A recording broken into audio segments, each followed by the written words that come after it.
Sada slijedi poziv za kazalište.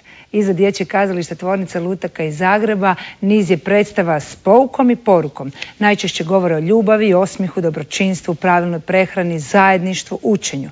Veliku važnost pridaju upravo očuvanju planeta Zemlje, kako bi na vrijeme upozorili najmlađe da trebaju čuvati svoj okoliš i sve što u njemu živi. Osmislili su predstavu koju su premjerno izveli na otoku Cresu u povodu Dana zaštite prirode. Petina sisavaca, trećina vodozemaca i više od 2/3 poznatih biljaka na zemlji na rubu su izumiranja. Čovječa ribica, sredozemna medvjedica, kornjača čančara, šišmiš, ris i bijeloglavi sup samo su neke od njih. Upravo su te ugrožene životinjske vrste koje žive u našoj zemlji glavni likovi posljednje ovosezonske predstave kazališta Tvornica lutaka Živ, živ, živ. U predstavi igraju Vladimir Tintar koji igra risa i bijeloglavog supa, zatim Petra Radin koja je i voditeljica kazališta koja igra kornjaču čančaru i sredozemnu medvjedicu i ja koji sam ulazio duploj glumca i redatelja koji igram šišmiša i koji igram radnika na benzinskoj pumpi i čovječu ribicu. Zbog radnje ekograda ove su simpatične životinje ugrožene i protjerane iz svojih staništa. Što im se sve događa u ovoj edukativnoj priči, creska su djeca pratila u dahu.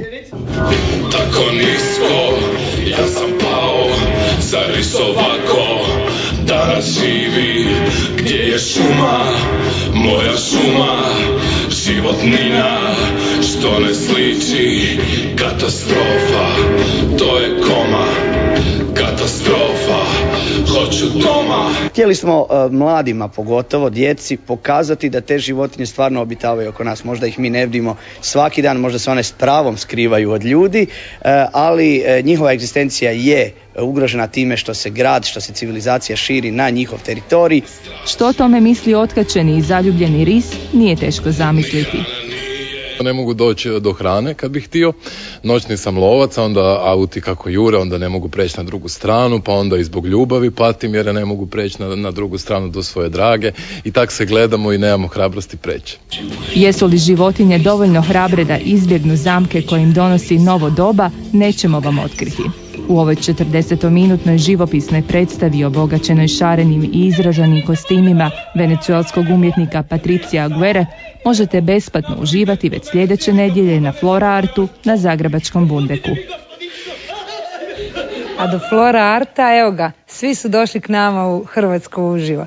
Dobar dan i dobrodošli, pozdravljam Marija Kovača, Petru Radin, Vladimira Tintara. Naime, predstava počinje tako da zaposlenik na benzinskoj stanici zove HHTV. Tako je, da, HHTV.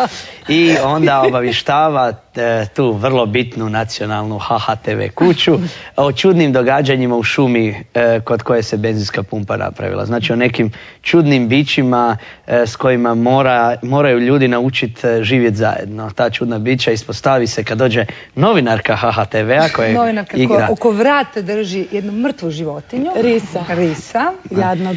I priča dalje teče tako da zapravo smo htjeli jednim dijelom pecnuti malo i medije, da se obrati pažnju na te oko 3000 ugroženih životinjskih vrsta koje obitavaju u staništima oko nas, a koje svoj prostor naglo gube. Iz tjedna u tjedan, iz godine u godinu rade se i novi stambeni objekti, i nove ceste, i novi trgovački centri, skladišta, golf tereni, sada ne brajam. Mnogo novih stvari, novih objekata koji koriste ljudima za nekakvu komociju, a životinjama ugrožavaju staništa. I kako mi inače kao kazalište dosta njegujemo taj ekološki i taj recimo svjetonazor vezan uz zdraviji život, uz prehranu, sve ostalo, onda se nekako ova tema logično nametnula i evo, Cres je zapravo ispao kao sjajno mjesto za praizvedbu. Sve praizvedbe predstava obično se dešavaju u velikim gradovima kod nas, Zagreb obiluje njima. Na Cresu je to stvarno bio događaj koji je i njima značio puno više nego što bi građanima Zagreba recimo značila još jedna u nizu premijera. Evo, Petra nam može reći kako su gledatelji, kako su klinci na Cresu prihvatili i razumjeli predstavu i u subotu je bila zagrebačka premijera Tvornica lutaka, dakle radi u kinu Griču u Jurišićevoj ulici. To je novina od ove zapravo sezone. No vratimo se vašoj publici. Pa na Cresu nas je publika oduševila i u Zagrebu isto, ali na Cresu su se nakon predstave djeca digla na noge, to je bio potpuni disko, plesali su zajedno sa nama, jer završava sa jednim šovom koji kao te zaštićene vrste otpjevaju, tu su kornjača čančara, bjeloglavi sup, šišmiš, ris, oprosti, sredozemna medvjedica i čovječja ribica i onda mi svi zajedno, koliko se brzo uspijemo presvući, otpijamo taj završni song i taj song je toliko dobar da su, evo, klinci su bili toliko potaknuti da oni kao mali ljudi mogu nešto napraviti, jer to je poruka svemu, da mi možemo nešto napraviti, male stvari, ne možemo samo dići ruke i reći, a pa ja tu ne mogu ništa, ja sam samo čovjek. Možemo, evo, naš djelatnik na pumpi, koji je zvao HHTV, je napravio puno stvari, evo, recimo, kanale, male, kao iskopa, tako da životinje mogu preći ispod ceste, postavio znakove da životinje malo uspore i tako. Pa tako su i djeca se osjećala vrlo važno, možda mogu svako nešto. Može nešto. Jako su lijepo reagirali, sve su shvatili, pogotovo su bili ponosni zato što te životinje, većinom su te životinje iz Primorsko-goranske županije. Tako da, u Zagrebu se to nastavilo. Dobre su reakcije, još uvijek ispitujemo, evo, za sad smo i mi onak šokirani, wow, tu se smiju, tu se ne smiju, dobro, tu smo očekivali da će se smijati, ali najbitnije da su prihvatili tu poruku, evo, oni su, ta djeca će nekad možda voditi ovu zemlju, možda je dobro da malo odgajamo na vrijeme. Tako da odgajamo na vrijeme. Ali putem umjetnosti, da nije baš sad eto sve u školi. Tako, da. Funkcija dobrog i kvalitetnog kazališta za djecu je da pomaže roditeljima i učiteljima u edukaciji. I to na jedan način koji je djeci bliži, koji nije toliko sjedni na buba i na štrebaj na pamet, nego kroz igru, kroz zabavu. Idemo malo, samo me zanima, vidjela sam u predstavi, iskačete iz kostima u kostimima, svako nekoliko uloga. Kako ste se snašli, kako malo ris, malo snimatelj? Pa dosta dobro, mislim, svi smo se dobro snašli, imali smo Nikicu Viličić kao koreografa, tako da nam je pomogla da nekako taj pokret, i čak i da pokretom odvojimo te životinje i da zapravo nekako studiozno uđemo u sve to, u smislu da svaka ta životinja ima svoje kretnje, ima svoj način neki kako se kreće i govori, te smo ih tako nekako razdvojili.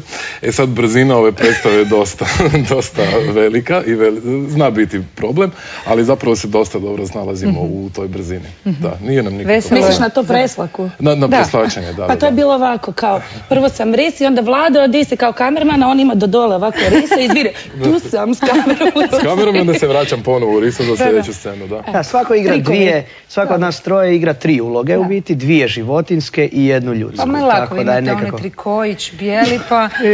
Lako, trebate biti u njemu pod reflektorima, skakati u rock ritmu.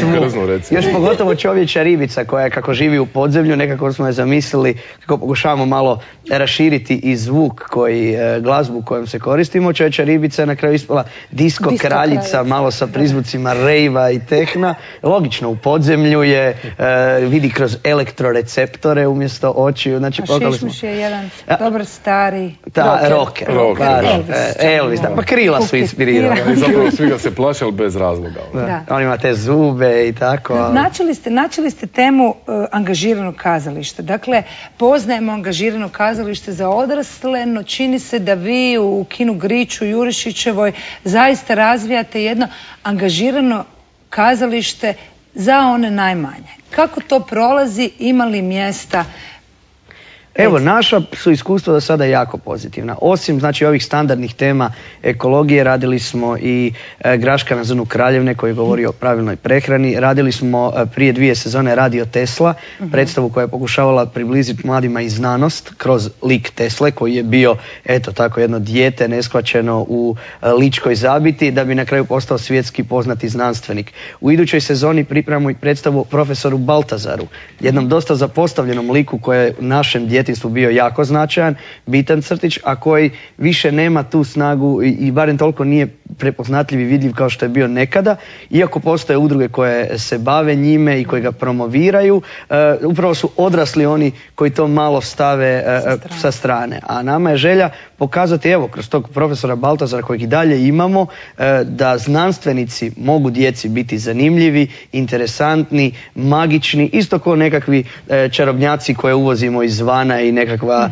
čudotvorna mitološka bića. Mi isto, evo, kao udruga već niz godina surađujemo sa Ogulinskim festivalom bajke, s kojim ćemo i ove godine gostovati tamo i biti suorganizatori, gdje također pokazujemo da naša mitologija vlastita, da naša književnost domaća ima čitav niz stvari koje mi zapravo nekako preslikamo izvana, pokupimo i kao evo, to je sad logično da je to nekakav brand. Zašto ne skrenuti pažnju naše? To sve postoji, to sve ima. Jedna od želja, s obzirom da smo u kinu Grič, je da ili u sljedećoj sezoni ili ono iza radimo i Gričku vješticu. Dakle, da opet radimo nešto što je naša književnost, naša povijest, a spojimo nešto gdje mogu roditelji i djeca zajedno otići. Recite mi vi još kratko ko je još radio na predstavi, da ne zaboravimo, scenografija, kostimi, sve vrlo zabavno. I kostime, da, je radio Patricio Aguero. On je zapravo umjetnik jedan iz Venezuele, vrlo dobar, kao što se i može vidjeti na snimkama. Svjetlo, odnosno dizajn svjetla je radio Alen Marin, izrazito talentiran čovjek i uvijek nam napravi magično svjetlo i to je neki zapravo onako završni točka na i na predstavi.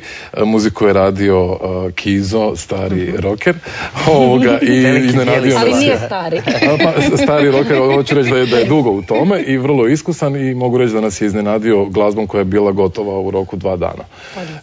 I sve je zapravo ispalo jako dobro. Dakle, živ u kinu Grič subotom. Putovat ćete po Hrvatskoj, sljedeća nedjelja na Flora Artu. Za sljedeću sezonu očekujemo profesora Baltazara. Predstavu o vodi. Predstavu o vodi, koja se zove Voda. Eto, puno vam hvala. Naša emisija je sad završila. Vrijeme je isteklo. Idemo spavati. Ne idemo spavati. A naši gledatelji i vi, ako stignete, ostaju uz HTV jer slijedi 8. kat. Emisija mojih dragih kolegica koje za danas pripremaju priču o ljudima koji su hrabri, pouzdani, pošteni. Njihov je posao prepun opasnosti, tragedija, ali i neizmjerne sreće kada uspiju spasiti ljudski život. Ne rade za slavu niti za novac, pritom nerijetko riskiraju vlastiti život. Ostanite dalje uz program HTV-a o svojim iskustvima. U 8. katu govore vatrogasci. A gledajte sutra Hrvatsku uživo koju za vas priprema Branko Nađvinski. Lijep pozdrav!